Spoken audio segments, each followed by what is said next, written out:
Hey everybody, did you know you can go to colinmullen.com in order to get art and art prints? And I've actually updated the website, so you can find this painting on there. If you want to buy it or if you want to buy a print of it, it'll be there, colinmullen.com. So hey everybody, first off, really sorry, I don't know what happened to my memory card, but it just died directly after I got done sketching in the line work, so that just doesn't exist anymore. Sorry about that. It's not really something I wanted to do. Anyway, this is a continuation of what I was doing last time, where I realized that these colors and really thick black lines looks really cool. So I'm like, all right, is it because it's curvy or is it good because of the colors and the scale of it? And I think it's a little bit of both. I think it's a little bit of the both on that. So I think I'm going to keep pushing this angle. I think I'm going to keep doing this. But I think I'm going to try another one that's a little bit more curvy and less angular like this one is. I like this one. This one I smile at when I look at it. It's great. Anyway, let's talk about this week's thing. I went to school for art. I did all of the classes. I had to do a gallery show. I've done a couple since, and it's a good experience. It's really good. I feel like it was the right choice for me. I've talked about art school in a previous video, and maybe it's right for you, maybe it's not, but that's a personal decision you need to make, and right now I don't think it's probably worth it because of the world being on fire. But hey, in school and in life, people tell you that there are very specific ways that you should do art, that you should adhere to certain rules and certain conventions that exist, and those conventions are incredibly helpful. Stuff like cooler colors recede and warmer colors come forward and stuff like that. Stuff that I've talked about in technical videos. Those are all good. And then there's the structural aspect of it, that you can lead your eye through different focal points, be it faces or lines. I've talked about all these things in previous videos. And basically going to art school is to teach you those things, to get you these things that we know work, things that people know work every single time. And if you do them, you will get a piece of art, something that is conventionally considered very good.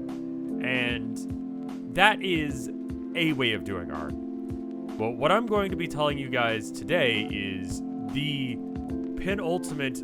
No arguments in the comments about this. Actually, you should, because it, helps out the video. But anyway, the way to make art. There is no other way, in my view, to make art than what I'm about to tell you. And that is the end result ends up with something that looks good. And or it conveys the emotion, the feel that, it should. Consistently. Hopefully. The more consistent you could have that, the better that way you're doing art is. This sounds like a bit of a tangential or even stupid take, but the fact that so many people believe that there is a perfect way of doing art, that you have to do things the way that the old masters did. We spent the last few decades figuring out that maybe the old masters were right about these things, but we gotta learn other things. We don't have to do everything the way that we were taught. And those conventions are helpful. They're good springboards for us to get somewhere. I use certain colors in my work because I know it has certain effects on the eye. I know that if I do certain things, I can get your face or your eyes to travel where I want them to. And these are things that I like about art school education. But the rigidity of it, it's mostly from people who do online art, who make videos like these, who are artists, and they say, oh, you'll practice, you should practice and you should do exactly this thing. I bring up those examples in my videos because I feel like they're helpful, because when you're looking for how do I practice, how do I get good at this thing, I have trouble with making color work. The old lessons work, they help, but if you have a way that makes good art consistently, then it's fine. There's such a thing in the art community called outsider art. Art that the person just intuitively knew that stuff, and they were able to make good art because they just got it. They internalized whatever makes good art look like good art, and they were able to make it happen consistently. So to answer my question, I guess, what is the only way to make good art? The only way to make real art? Something that preferably makes good art and makes good art consistently, hopefully. Loosen up a bit, man. Anyway, I'm going to thank the people on Patreon. If you want to support me, if you want to support what I'm doing here, if you like these kind of videos, go and subscribe. But if you really are about it, you can go to patreon.com/RevScarecrow and donate $5 or more, and your name will be in the credits along with these people. Starting with Wapfu. Thank you, Wapfu.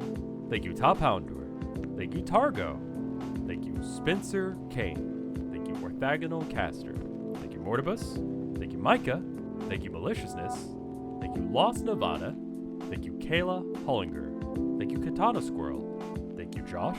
Thank you, James at Games. Thank you, Gala. Thank you, Duxu. Thank you, Dragon. Thank you, Demetrius Gazgales. Thank you, Chiptune Glitch. Thank you, Bubba Fair. Thank you, Bep. Thank you, Andy. Thank you, Amber. Thank you, Ants! And everyone who donated at the $1 or, $4, I guess, anywhere in that range. Thank you guys as well.